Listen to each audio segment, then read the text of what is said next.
A ver, ¿esa lucecita del motor en el salpicadero se ha encendido? Pues que no cunda el pánico. Muchas veces detrás de esa alerta hay un código, un misterio por resolver. Y hoy vamos a meternos de lleno con uno muy concreto, el P2070IC. Vamos a ver qué nos está intentando decir el coche sobre su respiración.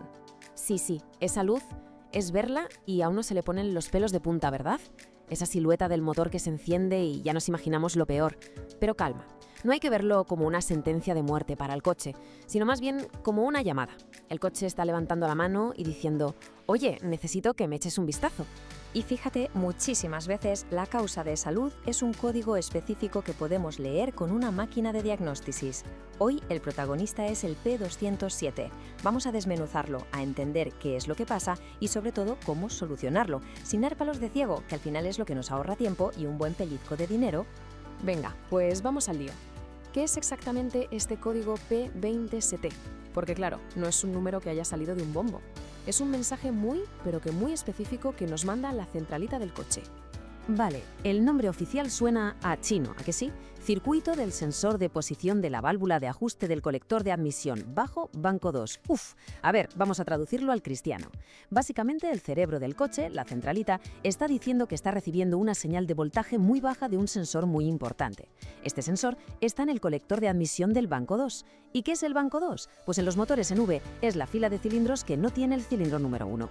Resumiendo mucho, algo en el sistema que controla cómo respira el motor no está funcionando bien y la señal que manda es incorrecta.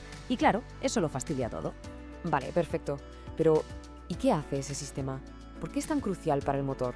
La mejor forma de entenderlo es pensar en los pulmones. El sistema IETT es literalmente como los pulmones del motor. Dentro del colector de admisión hay unas pequeñas mariposas, unas compuertas, que se abren y se cierran para ajustar la cantidad de aire que entra. No es lo mismo ir tranquilamente por ciudad que pisar a fondo en la autopista, ¿verdad? Pues el motor necesita respirar de forma diferente en cada caso. Si este sistema falla, es como si nos pusieran a correr una maratón mientras intentamos respirar por una pajita. Imposible rendir al 100%. Bien, ya sabemos qué es y para qué sirve. Ahora toca ponerse la gorra de detective. ¿Quiénes son los sospechosos habituales de este fallo? ¿Y qué vamos a notar al volante cuando esto pasa? A ver, la experiencia nos dice que la mayoría de las veces el problema es eléctrico. Lo más tonto y lo más común, un cable que se ha pelado, un conector que no hace buen contacto por la suciedad o las vibraciones.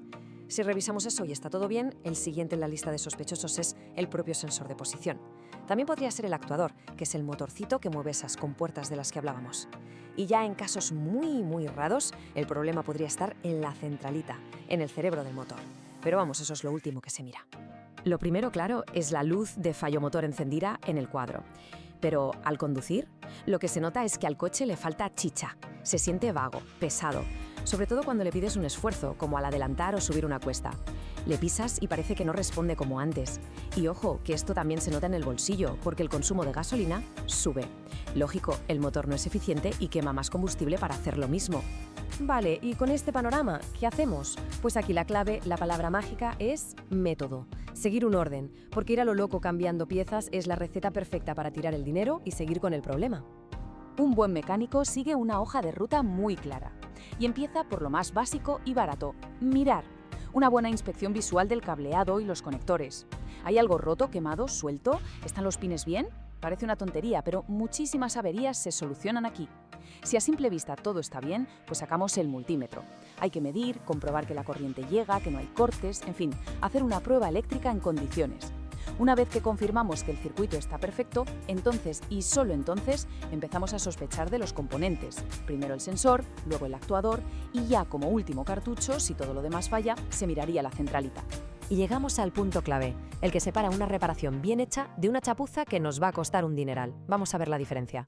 Mirad, esto es importantísimo. El error típico es código P207, vale, fallo del sensor, cambia el sensor. ¿Qué pasa si lo haces? Pues que si el problema era un simple cable de 5 euros que estaba pelado, te acabas de gastar 100 o 200 euros en un sensor nuevo para absolutamente nada. El fallo seguirá ahí. Lo correcto es lo que decíamos antes. Primero inspección, luego pruebas eléctricas. Asegurarse al 100% de que el culpable es el sensor o el actuador antes de sacar la cartera.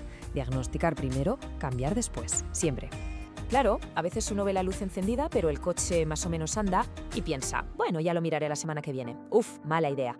Con este código dejarlo pasar puede salir muy caro. Ignorar este código es como tener una pequeña gotera en casa y no hacerle caso. Al principio no es nada, pero al final te inunda el piso. Un motor que no respira bien se desgasta más rápido. Pero el verdadero peligro, el premio gordo, es el catalizador. Una mala mezcla de aire y combustible puede acabar destrozándolo. Y cambiar un catalizador, eso sí que duele en el bolsillo. Por no hablar de la seguridad, imagínate quedarte sin potencia en mitad de un adelantamiento. No, definitivamente no es algo para tomarse a la ligera. Como dice el refrán, no dejes para mañana lo que puedas hacer hoy. Y en mecánica esto es una verdad como un templo. Un problema que hoy es un conector suelto y se arregla en 5 minutos, mañana puede ser una avería seria y costosa. Prevenir, en este caso, es ahorrar. Así que la próxima vez que se encienda esa lucecita, en lugar de asustarse, hay que pensar que el coche simplemente está pidiendo ayuda. No está ahí para fastidiar, sino para avisar. Un código como el P207C es eso, una llamada de atención. Hacerle caso a tiempo no solo soluciona un pequeño fallo, sino que evita uno mucho más grande y caro. Y al final de eso se trata, de tener un motor en buen estado y poder conducir con total tranquilidad.